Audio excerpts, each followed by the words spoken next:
ഓം നമോ ഭഗവതേ വാസുദേവായ.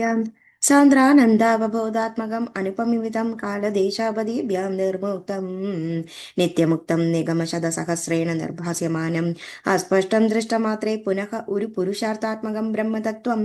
തത്താവദ്ഭാതി സാക്ഷാത് ഗുരുഭവനപുരേ ഹന്തഭാഗ്യം ജനാനാം നമ്രാണാം സന്നിധത്തെ സതതമപി പുരൈസൈരഭ്യർത്ഥിതാനഭി അർത്ഥാൻ കാമാനജസ്രം വിതരസി പരമാനന്ദ സാന്ദ്രാംഗതിം ച ഇത്തം നിശേഷലഭ്യോ നിരവധി കപല പാരിജാതോ ഹരേ ത്വം ശുദ്രം തം ശക്രവാടി ദ്രുമമഭിലഷതി വ്യർത്ഥം അർത്തിവ്രജോയം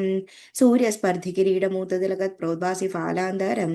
കാരുണ്യാകുലനേത്രമാത്രഹസിതോല്ലാസം സുനാസാപുടം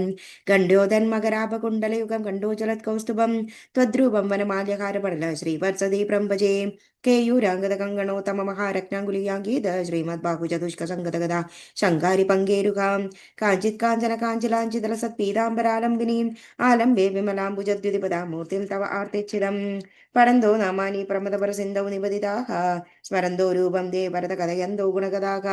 ചരന്തോ യേ ഭക്താ ത്വയി ഖലു രമന്തേ പരമമുൻ അഹം ധന്യാൻ മന്യേ സമധിഗത സർവാഭിലഷിതാൻ വിദൂയ ക്ലേശാൻ മേ ഗുരുചരണയുഗ്മം ധൃതരസം ഭവക്ഷേത്ര പ്രാതോ കരമഭിജതേ പൂജന വിധൗ ഭവന്മൂർത്തിയാലോകേ നയന മദതേ പാദ തുളസി പരിക്രാണേ ഘ്രാണം ശ്രവണമഭിതേ ചാരുചരിതേ. ദശകം 23. ദക്ഷചരിതവും ചിത്രകേതു വ്യാഖ്യാനവും. പ്രാചേതസസ്തു ഭഗവന്നവരോഹി ദക്ഷഃ ത്വത്സേവനം വ്യതിത സർഗവൃദ്ധികാമക ആവിർബഭൂവി തതസാ ലസദക്ഷബാഹുഃ തസ്മൈ വരം ദദിത താം ച വധൂമസസിഗ്നീം തസ്യാത്മജാസ്ത്വയദ്വമീശ പുനഃ പുരസഹസ്രം ശ്രീനാരദസ്യ വചസാ തവ മാർഗമാപുഃ നൈകത്ര വാസമൃഷയേ स मुमोच शापं भक्तों तमसृषिरनुग्रहमेव मेने षष्ट्या तदो दुहितृभिः सृजत कुलौकान् दौहित्रसूनुरदतस्य स विश्वरूपः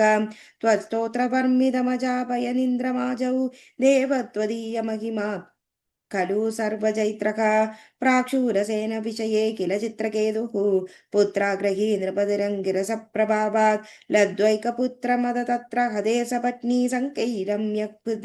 शस्तवमाययासौ तं नारदस्तु सममङ्गिरसा दयालुः सम्प्राप्य तावदुपदर्श्य सुतस्य जीवं कस्यास्मि पुत्र इति तस्य गिराभिमुखं त्यक्त्वा स्वदर्शनविधौ नृपतिं न्ययुङ्क्त स्तोत्रं च मन्त्रमपि नारदोदलब्ध्वा तोषाय शेषवभुषो ननु ते तपस्यन् विद्याधराधिपतितां सखितप्तरात्रे लद्वाप्यकुण्डमधिरन्वभजत् भवन्दं तस्मै मृणालधवलेन सहस्रशीर्ष्णा रूपेण बन्धनुदि सिद्धगणावृतेन प्रादुर्भवन्न चिरतो नुदिभित्समन् प्रसन्नः दत्त्वात्मतत्त्वमनुगृह्य तरोदिदाता त्वद्भक्तमौलिरदसोऽपि च लक्षयक्षं वर्षाणि हर्षुलमना भुवनेषु कामं सङ्गापयन् गुणगणं तव सुन्दरीभिः सङ्गातिरेकरहितो ललितं चचार अत्यन्तसङ्गविलयाय भवत्प्रणुन्नः नूनं सरौप्यगिरिमाप्य महत्समाजे निशङ्कमङ्गकृतवल्लभमङ्गराजिं तं शङ्करं परिहसन्नुमयाभिषेपे निसम्भ्रमस्त्वयमयाजितशापमोक्षः वृत्रासुरत्वयमुपगम्य सुरेन्द्रयोधीः भक्त्या त्वदत्वमदनैः समरे विचित्रं शत्रोरभिभ्रमभवास्य गतपदं ते त्वत्सेवनेन दिदिरिन्द्रवदोद्यतापि तान् प्रत्युदेन्द्रसुहृदो मरुदोऽभिलेभे दुष्टाशयेऽपि शुभदैव भवन्निषेवां तत्तादृशस्त्वमवमां पवनालयेश. ദശകം 24. പ്രഹ്ലാദചരിതം.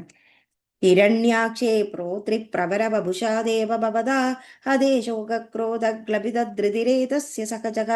हिरण्यप्रारम्भकशिपुरमरादिसदसि प्रतिज्ञमादातेन तव किल पदार्थं मधुरिभो विधातारं घोरं सकलु तपस्विदानचरतः पुरः साक्षात् कुर्वन् सुरनरमृगाद्यैरनिरदं वरं लब्ध्वा तृप्तो जगदिह भवन्नायकमिदं परीक्षुन्ननिन्द्राद् हरहदरदिवं त्वामगणयन् निगन्धुं त्वां भूय तव पदमवाप्स्यस्य च त्रिपोः बहिर्दृष्टेरन्तर्दिदहृदये सूक्ष्मवपुषां न तन्नच्युतैस्त्रप्राखिल भुवनान्ते च मृगयन् भियायादं मत्वा सकलुचिदकाशीनिववृते तस्योऽस्य प्रह्लादः समजनि सुधो गर्भवसदौ मुनेर्वीणापाणे अधिगत भवद्भक्तिमहिमाम् स वै जात्या दैत्यः शिशुरपि समेत्य त्वयि रतिं गतस्त्वद्भक्तानां वरद परमादोहरणदां सुरारीणां कास्यं तव चरणदास्यं निजसुदे स दृष्ट्वा दुष्टात्मा गुरुभिरशिषक्षरममुं गुरुप्रोक्तं चासौ इदमिदमभद्राय दृढमिति अपाकुर्वन् सर्वं तव चरणभक्त्यैव ववृदे अधीतेषु श्रेष्ठं किम् इति परिपृष्टे ततनये भवद्भक्तिं वर्याम् अभिगदति पर्याकुलधृतिः गुरुभ्यो रोषित्वा सकजमधिस्येत्यभिविदन् वदोपायानस्मिन् व्यदनुद भवत्पदे शरणे सशूलैरावृत सुबहुमदितो दिगज्जगणैः महासर्पैर्दष्ट्वापि अनशगराहारविदुदकां गिरीन्द्रावक्षिप्तोऽप्यकपरात्मन्नयि विभो त्वयि न्यस्तात्मत्वात् किमपि न पीडिता भजतः ततः शङ्क्राविष्टा स पुनरधिदुष्टास्य जनको गुरुक्त्यो तद्गेहे किल वरुणपाशैः स्मरुणात् गुरो च सान्निध्ये स पुनरनुगान् दैत्यतनयान् भवद्भक्तेस्तत्त्वं परमपि विज्ञानमशिषत् पिता शृण्वन् बालप्रगरमखिलं त्वत्सुधिबलं रुषान्तप्रकाहैनं कुलकथकस्मै बलमिति बलं मे वैकुण्ठस्तव जगदां चाभिसि बलं स एव त्रैलोक्यं सकलमिति धीरोक्तम् अगदीत् अरे क्वासौ सकल जगदात्मा हरिरिति प्रबिन्दे स्म स्तम्भं चलितकरबालोदिति सुतकम् अतः पश्चात् विष्णो न हि वदितुमीशोऽस्मि सहसा कृपात्मन् विश्वात्मन् पवनपुरवासिन् मृडय माम् श्रीहरे नमः गोपिका जीवनस्मरणं गोविन्द गोविन्द थैंक यू